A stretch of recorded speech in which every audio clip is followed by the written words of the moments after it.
Hello, and welcome to another episode of Boundless Body Radio. I'm your host, Casey Ruff, and today we're releasing a bonus episode. This is my recent appearance on the About Podcasting podcast, hosted by my really good friend, Barry Luijbregts. And apologies to Barry, I still have not learned Dutch, so I'm really not very good at pronouncing your name. So I apologize, I'm just going to call you Barry from here on out. This episode was titled Releasing 3 Episodes Per Week with Casey Ruff from Boundless Body Radio, very apt name to the title. This was released on May 8th, 2024. You may remember Barry, we actually did a podcast trade where we hosted him on Boundless Body Radio on episode 377, and he hosted me on his amazing podcast. He's no longer doing it's inactive, but you can still find it. I highly recommend it, called the Improving Barry Podcast. We actually re-released that one as well on episode 379. I know this topic might not be relevant to many of you who follow our normal content. We are talking about podcasting and kind of more of the nuts and bolts of what goes into it, although I do know a lot of you are content creators out there or have been curious and have asked us in the past about what it takes to start a podcast. So again, if this is not relevant to you, don't feel like you need to tune into this one. If you find it interesting, as always, just let us know. I think it's really cool. We also have the other podcast that I did that I started back in 2021 called the How to Make a podcast, which I'm still very proud of. So if you do want more information, you can look that up. And now, without further ado, enjoy my appearance on the About Podcasting podcast with Barry.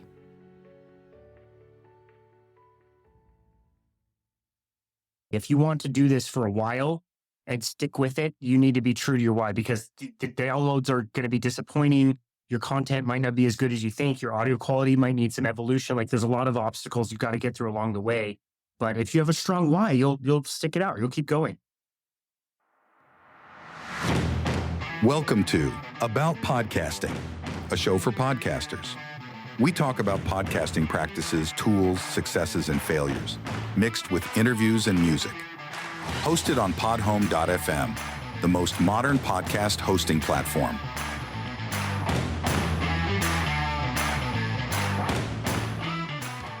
Welcome to another episode of About Podcasting. And this week, I'm talking with Casey Ruff of Boundless Body Radio. Boundless Body is a podcast about health and wellness and talks about things like the carnivore diet, how to actually become healthy, and interviews lots and lots of doctors and experts in the field of health. It's really worth the listen. Casey's been doing this for several years and is very successful at it, as he does 3 episodes a week, which is really cool. So this is definitely worth a listen if you want to learn how somebody can keep that up for years. You can find the podcast if you look for Boundless Body Radio in your podcast apps, and you can also go to myboundlessbody.com, which you can also find in the show notes. Now, without further ado, here is Casey. So perhaps you can tell people, why do you podcast? Why do you do it? Yeah, great question. So, I was working for a large corporate gym as a personal trainer before the pandemic. My wife was working for the same company. During the pandemic, we were placed on unemployment and had to sort out what we were going to do coming out of the pandemic. We had kind of lost a lot of our clients. And as a personal trainer, you're 100% commission. And so financially, business-wise, it wasn't that viable to end up going back to the company that we were working for. So we ended up starting our own company. Boundless Body was started in July of 2020, right in the middle of the pandemic, where we just continued doing personal training and nutrition coaching and Pilates and tissue work and all the same stuff that we were doing before, but just my wife and I with our own small business. And as part of that, I had always known that I wanted to do some type of a podcast. I just never had the time or energy to be able to do it when I was working for a large corporation.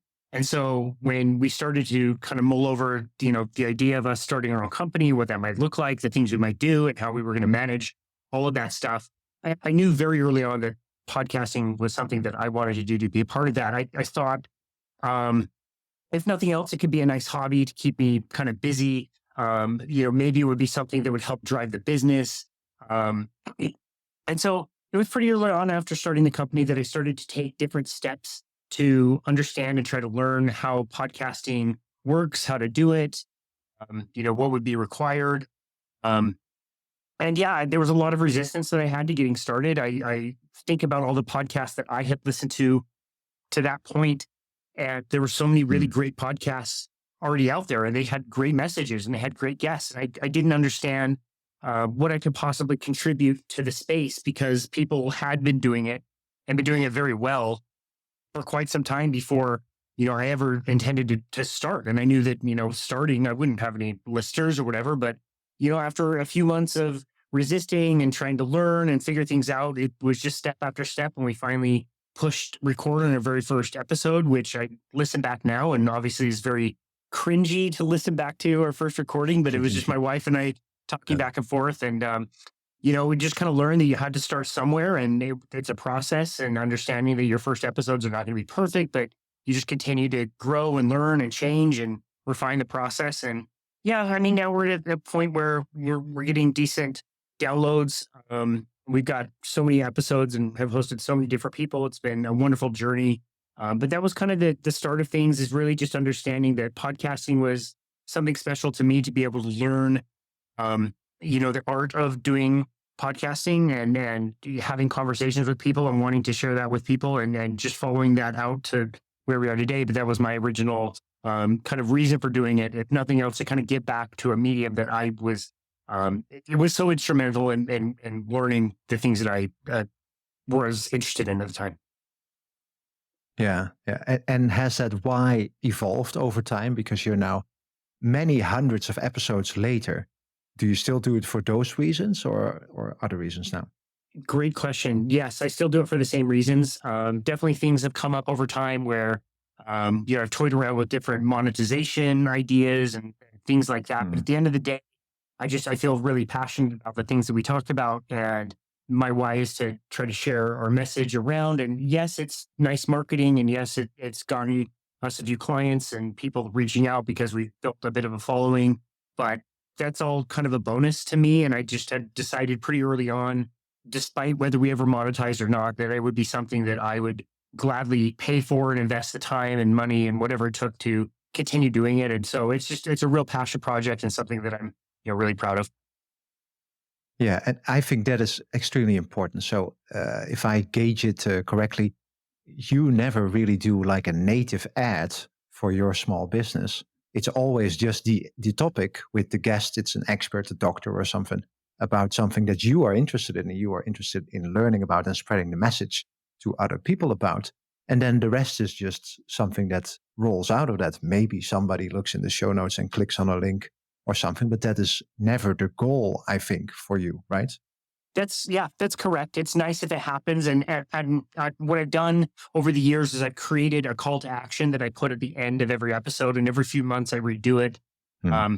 just to kind of re-record again, just a simple call to action where I'll say, thank you for listening. If you'd like to schedule a free consultation, go to this website. You can follow us on these channels. Here's our YouTube, and I feel like that's been somewhat successful. And again, just getting consultations with people, but we're fortunate that our business is good enough, like kind of around here, that we're not reliant on the podcast to be driving revenue and Okay. numbers. Yeah. I do get a little bit concerned when some people say they're starting a podcast and that is their reason why, is because they want lots of downloads and thus Yeah. lots of money and advertising resources. And I try to help people kind of reset their expectations of saying, like, it takes a tremendous amount of work. And unless you have, been doing this for a very long time, or you've got some financial backing, that's going to be very difficult. I think people fail to realize, like, when people think of people like Joe Rogan being successful at podcasting, he had done like 1,000 episodes before anybody even really knew what he was doing. And then it grew from there. Like, Yeah. that's a lot of work to finally get to where he is today, but that's quite the process. And then still, he is still able to continue going because he's still doing it because he's interested in the topics. If he wasn't interested in these topics, he would have nothing to say or nothing to talk about with these guests, I think. So he would pod fade or stop, I guess. So it's the same thing, even though he gets a big bag of money. It's the same drive, I think. And everybody should think about that instead of, I want to promote my business, or I want to make money, I want to attract sponsors. I don't think that's sustainable, not for the long term, not if you want to be able to do it for years. Yeah, I agree with you. We at one point did a second podcast called the How to Make a Podcast podcast. As you'll remember, you were one of our guests on that show, which was a very fun Yeah. conversation. And one of the primary things that we talked about in the beginning of that show is the same thing that we're talking about here, is really identifying your why and staying true to that over time. I think is really important for like you said, that longevity. If you want to do this for a while and stick with it, you need to be true to your why, because the downloads are going to be disappointing. Your content might not be as good as you think. Your audio quality might need some evolution. Like there's a lot of obstacles you've got to get through along the way. But if you have a strong why, you'll stick it out. You'll keep going. Yeah. And so, what I always found very difficult with my Improving Barry podcast is getting enough interviews. So, what you also do, you interview people, you talk to experts in the field of health and wellness, a lot of them. How do you do it? How do you keep them coming to your podcast? How do you keep guests on? That's a great question. So I'll answer the question by illustrating a point of something that happened recently. I'm sure you saw on social media, the American Diabetes Association came out with their, I think it was their head dietitian, and described how to like split up a plate and recommended that basically like 3/4 of a plate for diabetics should be carbohydrate driven. Yeah. I mean, you're laughing, like we're laughing, it's ridiculous information, right? Yeah. And so there was this crazy backlash on Twitter, especially, which I was super proud of, that so many people were backlashing against this. I mean, this post got millions of views, but only something like 100 likes, and they had to turn off the comments on it eventually. And somebody was talking to me who had just started a podcast, and we were talking about this post and how ridiculous it was. And they were one of the people that posted a rebuttal and showed before and after pictures and said like, no, absolutely, this is the worst thing you can do. And I made the comment like, well, basically, I have just populated an entire roster of people that I can interview just from the people that replied to this post. Like you can just go and click on all these names, and all of them have amazing stories. I could click on any one of them, whether I'd heard from them or not. And this person, again, they were new to podcasting, but they were like, I didn't even think about that. Like, I guess that's why you've been doing podcasts for longer. And I said, well, maybe not, but you can always just be looking out for people. And I don't have a formula. I don't have a set way that I do things.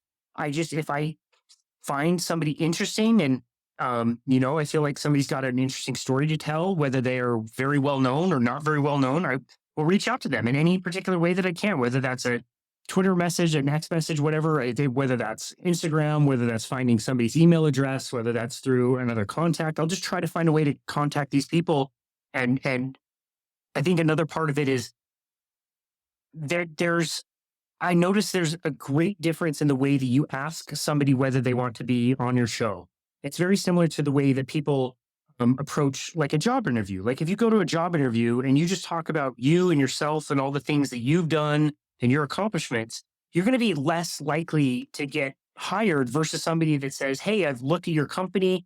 I've seen you guys are really good at all of these things. You might have a gap in these other places. Well, I can help you achieve your goals in this certain way. You're talking in a way that's a lot different. And I think when we're trying to invite our podcast guests, oftentimes we're selfishly thinking about landing this person on our show so that we can get more popularity, when really we should be saying, hey, I love your work. I love specifically what you did with X, Y, and Z.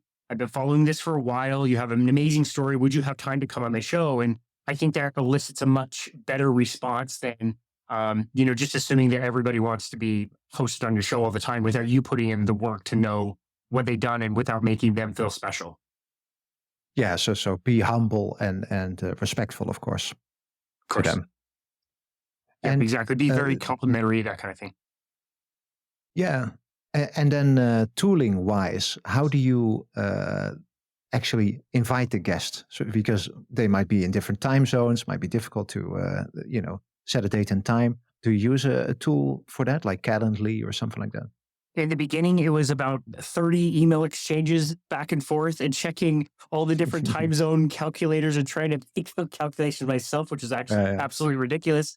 Somebody introduced me to Calendly. I set up a link. It was hands down one of the very best software things that I have used as far as scheduling appointments for something like this. I've seen other competitors pop up, and I'm kind of excited to vet out other people to see if maybe there's some cost savings there for the same amount of features. But I have to say, I'm very, very happy with Calendly. I can send a link. I can set my parameters. I make sure that I don't do more than one podcast interview a day, so I can, make sure my research is good. I'm really focused on that one interview. People can book out as much as I allow them to, whether that's 3 months or 3 years or however long they want. And that has been by far the easiest way because it just pops up right in their time zone. It populates in their calendars very easily. It's been a great integration tool for sure. Yeah, I like that as well. I've recently started using cal.com, which is kind of similar, right? It does the same thing. Uh, but it works very well. And I'm thinking about integrating that into Podhome as well, because that's an open source thing that we can then start using there, which would be Interesting. great because then everything is in the same place, right? I want to have as much tools in the same place, in the same style, so that you don't have to leave your app. Yep. I Uh, love that. and then talking more about tooling, you host with Buzzsprout, right?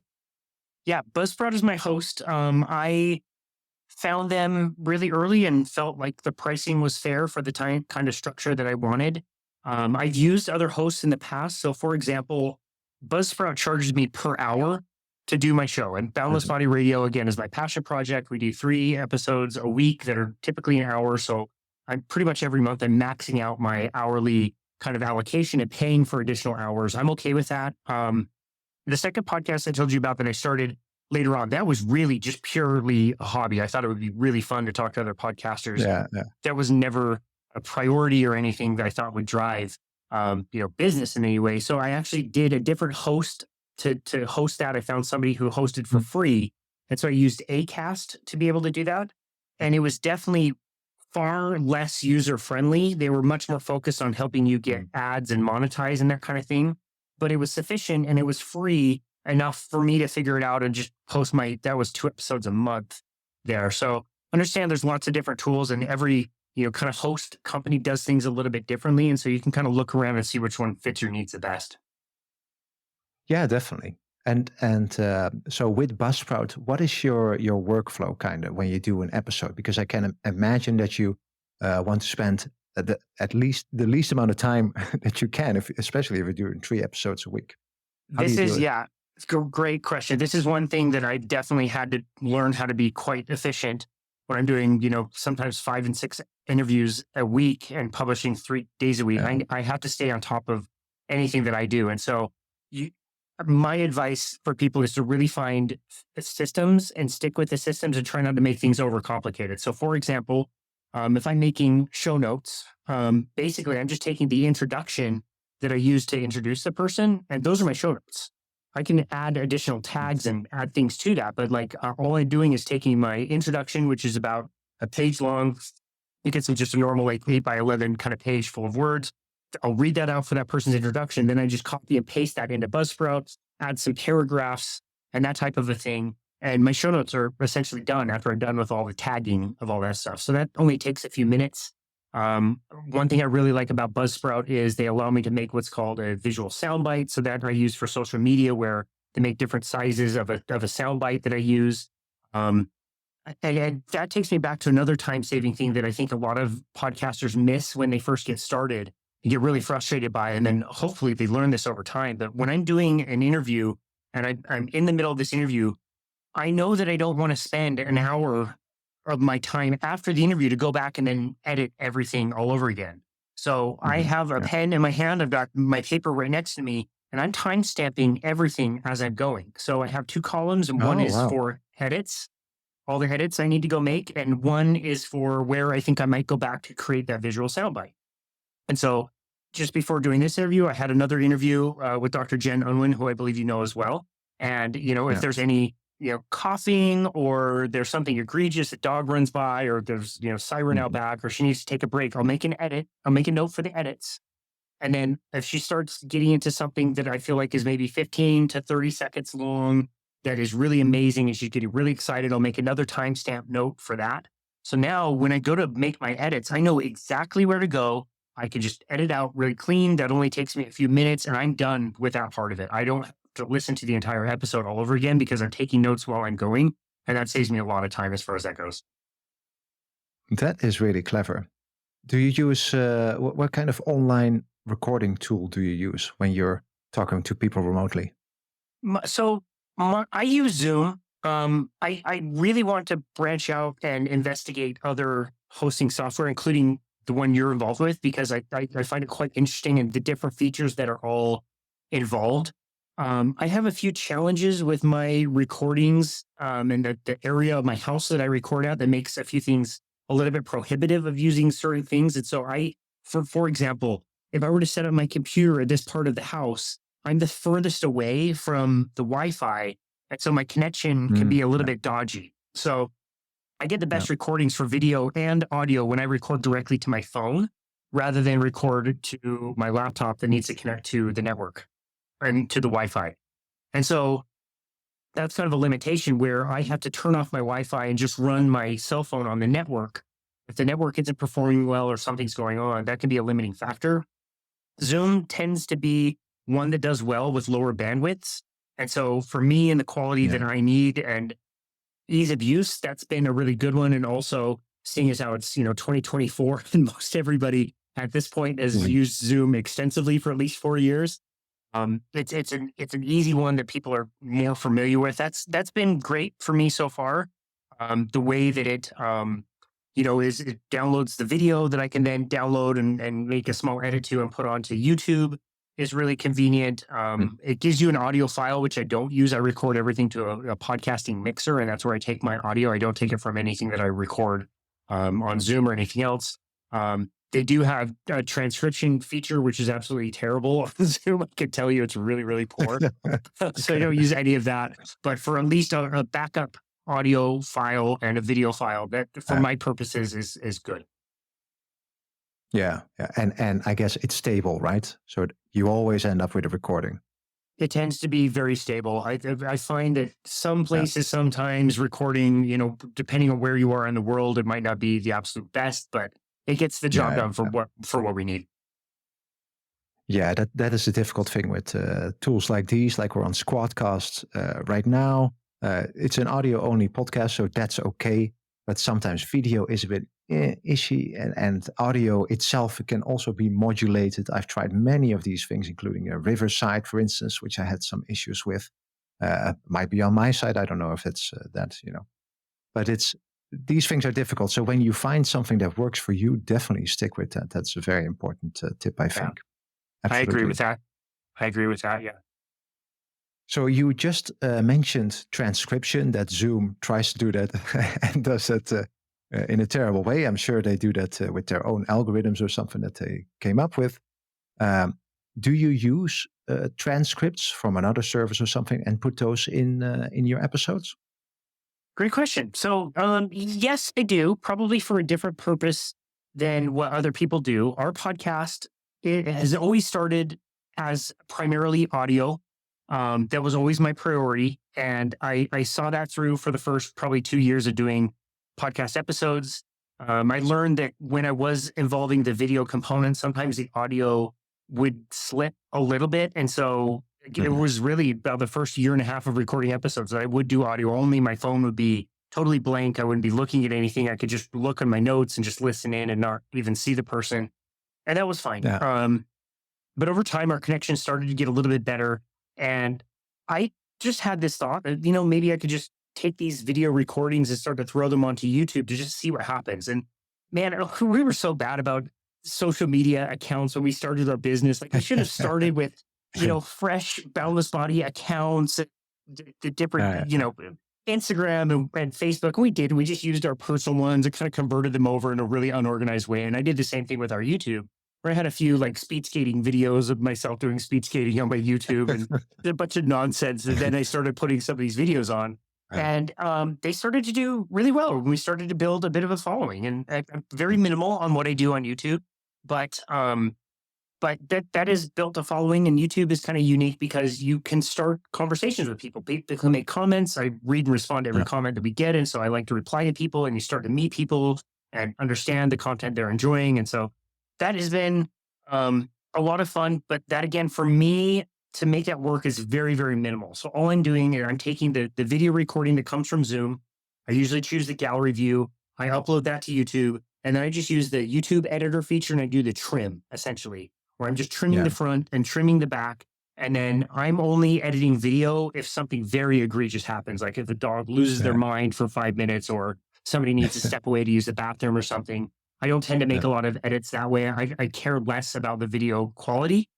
Um, Maybe to a fault, but that was never my priority anyway. But it has been nice to kind of build up the following with the video as well, primarily on YouTube. So as part of that, this is a long-winded way to answer your question about Mm. transcription. As part of that, when we're releasing 3 days a week for full episodes of our show, I do that the day before the audio releases as almost like a tease for people that want to see it on video. They get to see it a day early. But I also wanted to have at least one thing that was dropping every single day.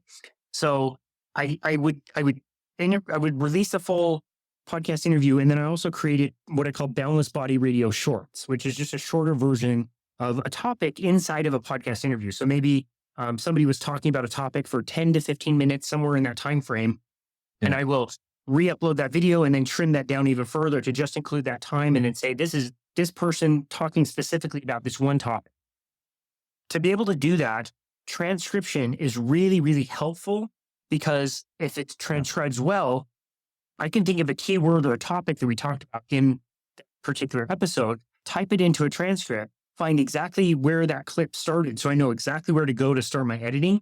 And then I could also see like, okay, we jumped for this topic at minute 12, 0.35 or something. And I can make Yeah. my ending edit there. And so transcription really helps me to accomplish that goal. And it's funny just how many transcription services have popped up even just in the last little while. Like even transcriptions on Apple Podcast. I've heard you Yeah. talk about it. I saw it for the first time today. Is quite good. It's pretty easy to find different keywords and things like that. So there's lots of different ways to do it. I do have an editing software that I use, which is called Alitu. Alitu. I chose Mhm. them Yeah. early on because they made editing very, very easy. It's just click and drag essentially to edit things in and out. They've added lots of features over the years that I have quite enjoyed. It's a paid service. I do pay because it makes my job a little bit easier. And as part of what they offer, they do offer a certain number of hours of transcription per pay period that you pay Mm. for. So if I have a really important interview with somebody who is super interesting and maybe talked about 2 or 3 different topics that were very important and relevant that I know I'm going to make into the shorter episodes, I will definitely use my allocation of transcription on that episode so that I can continually go back and find different pieces of that conversation that I want to release. So outside of that, I don't do much with transcription of the actual episode. I know there's ways to, publish that or include that with your podcast. I to this point have not done that, but would certainly be open to looking at that in the future. Yeah. Yeah. Yeah. Well, that's an interesting use case for transcripts. Definitely. Yeah. Okay. And what about things like chapters, for instance? Because you already mark things, right? Like this is an interesting timestamp. This is an interesting timestamp. Do you include chapters in your episodes? I don't. Can I ask you the same question? Like, do you find that to be an important Yeah. feature that people really look for? Like, is that important to most people that you talk to? Yes. For listeners, because then they get like an overview of, okay, these are the things that are being discussed. So it's kind of a table of content, basically. That's what you can see. And so they see, oh, okay, this is really not what I expected based on the title, for instance. So I'm going to skip this one. Or yes, this is exactly what I wanted. Oh, and this is the specific thing that I wanted. So I'm going to start at minute 30, whatever, and skip the rest, for instance. So that is how people use that to navigate the content. And there's a lot more things that you can do nowadays with modern podcasting, that you can include links, for instance, in your chapters. You can include chapter art as well, including GIFs in modern podcasting apps. But the main use case for listeners is that they can quickly see, okay, this is the thing that they're actually talking about, instead of this teaser catch-all title, because that's basically what you have to go on. So yes, people do use that. Yeah, definitely. Excellent. But Okay. yeah, That's something I'm going to have to look into more. There was a period of time where Buzzsprout still offers this, but I decided to pay for it just to check it out, where they had additional AI features that would come on with preparing my episodes. And so they would be things like they would suggest 5 different titles based on the conversation. They yeah, would have a transcription of everything. They would come up with chapter titles. They might come up with all your tag words. Like there was a lot that was included with that. It would write all your show notes for you. And you would have to clean things up for sure. Like it was already like out of the box, Mhm. but did a Yeah. really good job of writing things out and including chapters. So in that period of time, I was using them. I didn't notice whether that was making a significant difference to the listener population or not. So that's probably something I should go back in and kind of like reevaluate or reinvestigate the best way to be able to do those chapter titles. Because even if you were to do that manually, like I said, if you were just time stamping everything, you could record that very easily and come up with chapter titles. But that said, with so many different AI features that are out there, I'm sure there's tons of ways that that can just be done for you and fully automated. Yeah, definitely. And Buzzsprout does a good job with that with co-host AI, which what you That's what I just was using. described. We do that Correct. too. In Podhome, we call that Podhome AI, very original. It's the same thing, but it's unlimited and not tied to hours, and does a bit Gotcha. more. Gotcha. But yeah, it is something that that users do. And so, let me ask you this: have you ever heard of podcasting 2.0? I learned about it from your podcast. The last Okay. guest that you Yeah. had at the time of this recording was talking about it. I know nothing about it. That dude was super smart. That's super smart. I learned a lot about podcasting. And I heard you guys refer to Yeah. that, but I'm not familiar with what that is, frankly. Yeah. So you're referring to the episode with Chris Fisher from Jupiter That's right. Broadcasting, who was That's right. very successful in podcasting, as in successful that he can do this for a living, which is a great thing, if that is your goal, of course. Uh, what I'm talking about, podcasting 2.0 here, is a project and a community. So the project is to create modern podcasting by innovating the RSS feed, so the feed that you generate, right, in Buzzsprout. It has all these tags in it that describe the episodes and describe the channel. And in Podcasting 2.0, the project, there are several components of it. One is the podcast index, which is a separate podcast directory. So you have Apple Podcasts, you have uh, Spotify, you have Amazon Music Podcast, you have YouTube Music Podcast. Those are separate buckets that you need to publish to, and Buzzsprout does that for you. But it can also publish to the podcast index, which is its own database. And this thing is open source. Everybody can download this thing. And this drives these modern podcast player apps that are all new. You have Fountain.fm, for instance. There's True Fans, there's Podcast Guru, there's a couple others. And these things are very modern, and they support things like transcripts, chapters, sound bites, which are clips. People, for instance, you can tag a person like this was my guest, and then people can search on that guest. Hey, where was this guest? Where can I learn more about this guest? And you see all the episodes where the guest was in. And very important, micro payments, where Chris was talking about that as well, because that's kind of how he makes a lot of money from it, or that a way that he can sustain himself through monetization, where people can send in boosts through tiny pieces of Bitcoin called sats or satoshis. And those are pieces of support that you can attach a message to. Like, hey, I like this episode, with a question maybe, or with a comment. And that makes it kind of interactive, like you were describing with YouTube, right? You can have whole conversations within an app. And also without people sending a boost. For instance, Fountain, they support just people commenting on episodes. So there's this whole world of modern podcasting with all these modern tags and features that are coming out. And now, for instance, Apple, that's supporting transcripts, is using also the functionality that is described in Podcasting 2.0 to include these transcripts in a modern way. So people that are publishing transcripts in this modern way, and Buzzsprout does that as well, then they can show up in Apple Podcasts like the way you edited it. Or, for instance, if you identified yourself and your guest as a speaker, then that will show up in Apple Podcasts as well. And that's all very cool, right? That's just very good for the listener, yeah, because that's what it is. That's It enriches the metadata of the episodes. So it's good for the listener and good for you as well. that sounds amazing. I'm trying to put I'm trying to put myself in the shoes of the listener and thinking about the shows that I listen Yeah. to, and that would be quite the resource to be able to stop something, dig in a little bit deeper on a topic or learn about somebody to a greater extent. That sounds like an amazing tool. Yeah, there's many great features there. So, well, check out a modern podcast player app to see all these things in actions, right? You can go to modern podcastapps.com. and there's many of them. Or Wow, excellent. podcastindex.org is the same website there.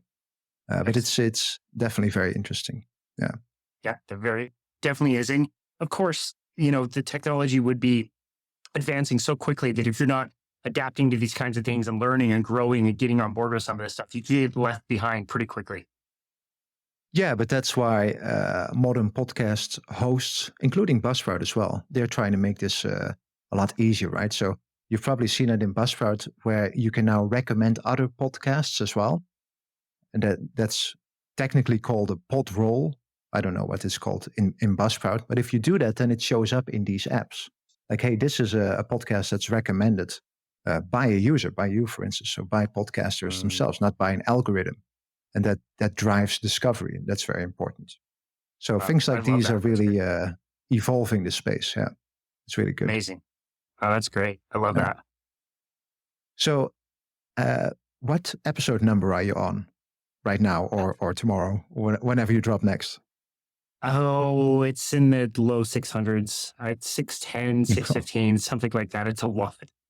It's a lot. Yeah. Like I said, when we started in October of 2020, I ended up doing a bunch of interviews, and within the first maybe 2 weeks, it just kind of settled into a cadence of Monday, Wednesday, and Friday. And I just ended up loving the process so much that I just have decided to make time for it and continue to do it to this day. So yeah, we're somewhere in the 600. I'll sometimes release bonus episodes on the weekends where I'm hosted on another podcast, or there's some bonus content that I've created that I'm releasing as well. So yeah, it's quite a bit. It's quite a bit that we have done. We're in the 600s. So, yeah, been a journey. That's excellent. And uh, do you have maybe some practical tips or some inspiration for podcasters that also want to create 600 plus episodes and keep going? What can they do? Oh, just be really bullheaded and never stop. If you just keep going with what you're doing and you stay stubborn, you'll get there. It's just like anything in the creation process. There's no real shortcuts. There's so many amazing tools and things that we can be using to help all of us as podcasters to be able to share our message. I would love for everybody to know that whatever message you have that you would want to share with the world, it's valid and it's good. And you should definitely do that. I really do think you should always consider your why. An example I always gave on our podcasting podcast is like if you and, Shannon down the street want to get together and podcast about your cats every week, that's fine. But also don't do that for the thought that you're going to make a bunch of money on that. Like you should do that, but just always consider that why and why you're doing things. And as long as you are genuine and authentic and you feel like you've got a message to share, there's things that need to be sorted out. Like you want to think about, what format are you going to do? What's going to make the most sense? Is this a solo cast or is this an interview style podcast? How long are your episodes going to be? One piece of advice that I would absolutely give is consistency is probably the most important thing that you can do.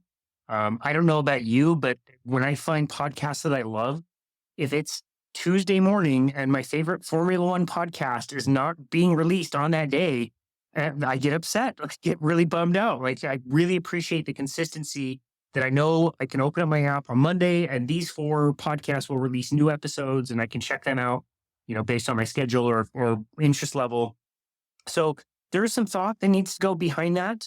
You definitely do want to be thinking about things like audio quality. You see, at least on video, I know we're doing audio only. On video, I'm recording through a podcast microphone. I've got a podcast mixer that I invested in, which is the Rodecaster Pro, which is really great. It makes things really easy for me. And of course, that was investment up front. Um, when I'm doing video interviews and I'm being interviewed, I'm listening through the podcast mixer, but I believe the audio is even just taken from my phone. So it's not going to be as good anyway. But those sorts of things and details you have to kind of think out, but also understand that you don't need to have that perfect from the beginning. You can learn as you go. The important thing is that you start, you recorded an episode, you put it out there, and then you just keep going and you keep going and just understand the more that you're doing that, the more you'll refine the process. Another piece of advice that I would give to people, as painful as this may be, it's terribly painful for me because I don't really love my own voice. I would listen back to every episode that you ever record. like I said, when I'm doing my editing, I'm not listening to the whole episode. I'm getting my editing done. I want to get it done the very day that I did my interview so I can send it to my guest with all the materials and have all that done and scheduled and ready to go. So I don't need to think about it. But every day, every Monday, Wednesday, Friday, when our podcast comes out, it's the first one that I listen to. And I'm trying to think, what could I have done better? How could I have phrased a question a little bit differently? What kinds of something that I really appreciated about you and the Improving Barry podcast. You did so much research into people that you would ask very unique questions that would elicit really interesting answers from people. And I learned early on, I hosted somebody who was really big in our space, and I got off the phone with him and got off our interview and realized that I had asked him the same questions that he'd already answered in every podcast he's ever been on anyway. So I didn't create anything unique or special with this person. And to this day, I haven't been able to get him back on, whether that's just scheduling or whatever. He's been too busy to come back on. And so that's always been a lesson for me to like really try to put myself in my, my listener's shoes or my guest shoes and try to unlock something that is a little bit deeper or more profound than somebody has ever gone. Again, it was something I really appreciated about your podcast. You did really, really well. If you're doing those things, I believe that will forgive a lot of sins as far as like audio quality goes. It's important and you need to focus on it, but I think content is king. And whether you're doing that with subpar, audio equipment in the beginning, I think it's okay. You need to refine that and get better at that. But those are some tips and tricks I would just give to somebody. And yeah, more than anything, being consistent, doing the good research, trying to ask unique questions and making your show kind of stand out. And eventually the cream rises for sure. And so if you're doing good work, people will find it. Yeah, excellent. Okay. And where can people go to find out more about you and your podcast? Yeah. So the easiest place to go is our website, which is myboundlessbody.com. On the website, they can click on podcasts and it will take them right to our directory feed. Everything just populates automatically. Of course, with Buzzsprout, they do populate to all the different platforms and directories. And so you can really go to pretty much whatever directory you get your podcast and search Boundless Body Radio, which is the name of our podcast. It should pop right up. Always love any feedback. Anybody can book a free consultation with us on our website. But for the podcasting stuff, they can go there and click on the podcasting tab or just search it anywhere podcasts are found, and we should be able to pop up. We're also Boundless Body LLC, I believe, on YouTube. If you want to watch the interviews versus just listen to them, you have that option as well, or to find the shorter episodes. But yeah, the website's the best place to find us. And again, that's myboundlessbody.com. Excellent. And I'll put all that in the show notes so that people can find that as well. Thank you very much for talking to me today. Always a pleasure, Barry. Thank you for catching up. Thanks for tuning into the show. For more episodes, go to aboutpodcasting.show. And remember to host your podcast on podhome.fm, the most modern podcast hosting platform.